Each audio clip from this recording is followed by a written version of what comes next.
Hello again, my little mathematicians. I'm going to help warm up our brains regarding dividing decimals. Remember that when you're dividing with decimals, you can't actually have your divisor have a decimal in it. So this one's good, but this one has a decimal.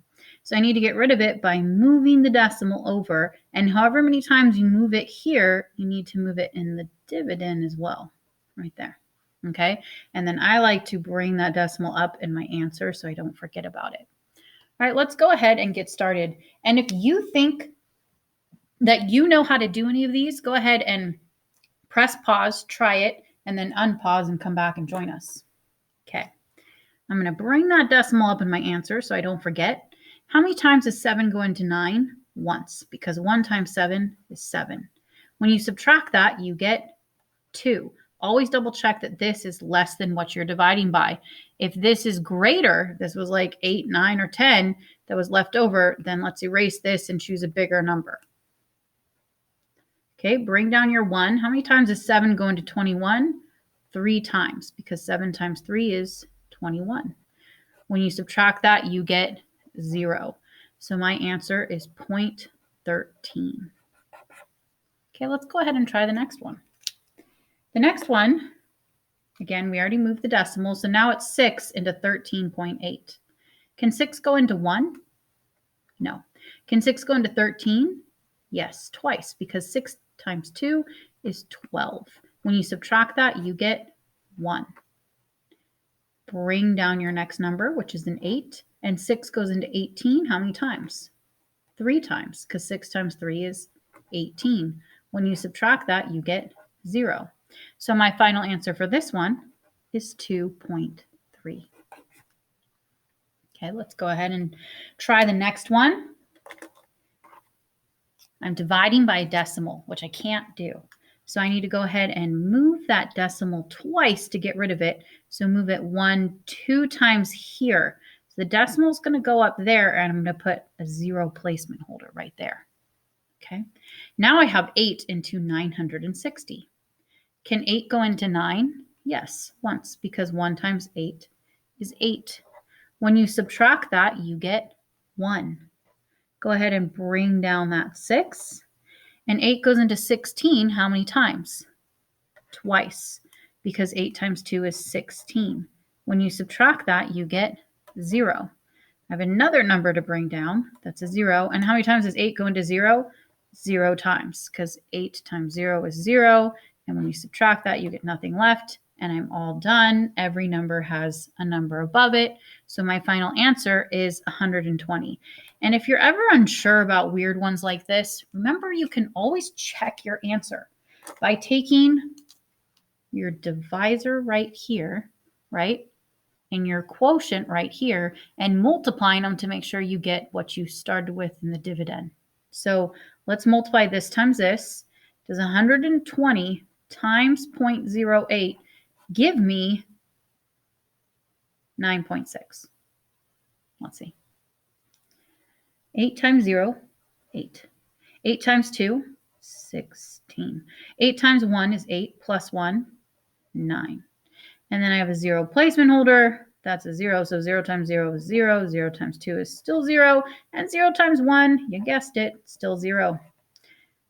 0 plus 0 is 0. 6 plus 0, 6. 9 plus 0, 9. There was no numbers after the decimal.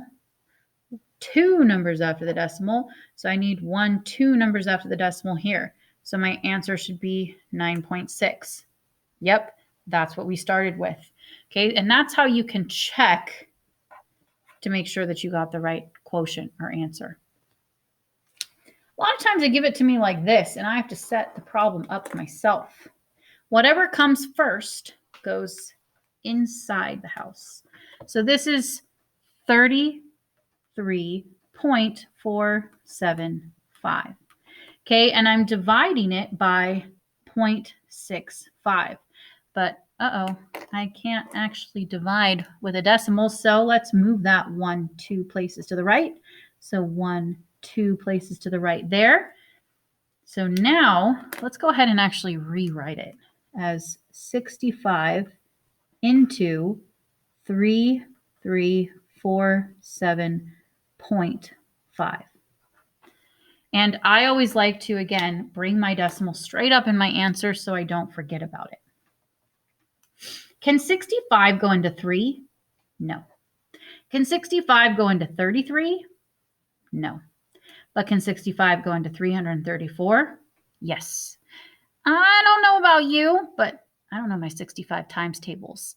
So what I do is I just look at the first digit 6 and see how many times can 6 go into 33. Well, 6 goes into 33 5 times, and I'm just going to use that as a starting point. 6 times 5, or 65 times 5.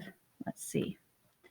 I get 325. If this is too big, then I would maybe try 65 times 4. But luckily, it actually worked.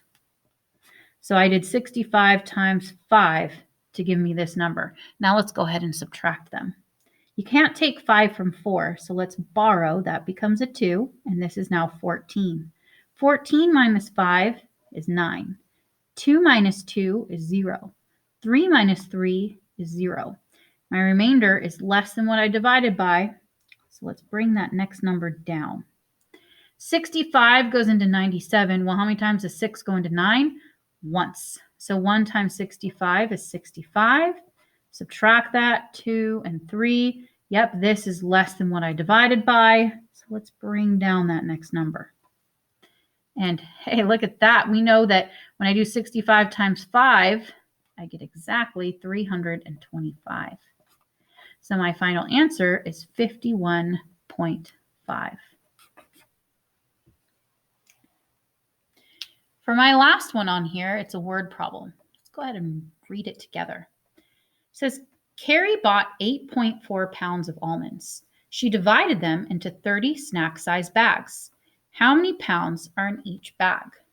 So she started with this many pounds, and then she divided it up amongst 30 people. So let's see, how many times does 30 go into 8.4? Well, before I forget, I'm going to bring that decimal up. And can 30 go into 8? No. But 30 can go into 84. How many times? Well, how many times does 3 go into 8? 2 times. So let's try 30 times 2, and you get 60. When you subtract that, 4 minus 0 is 4. 8 minus 6 is 2. My remainder is less than what I divided by, so let's keep going. Bring down a 0 there. Now 3 goes into 24. How many times? 8 times. 8 times 0 is 8. 8 times 3 is 24. It went in perfectly. So it's 0.28 pounds. I know, pounds abbreviates to LBS. How weird. Okay, 0.28 pounds in each bag. And there you go. If you did all those correctly the first time around, congratulations, my little mathematicians. This was difficult.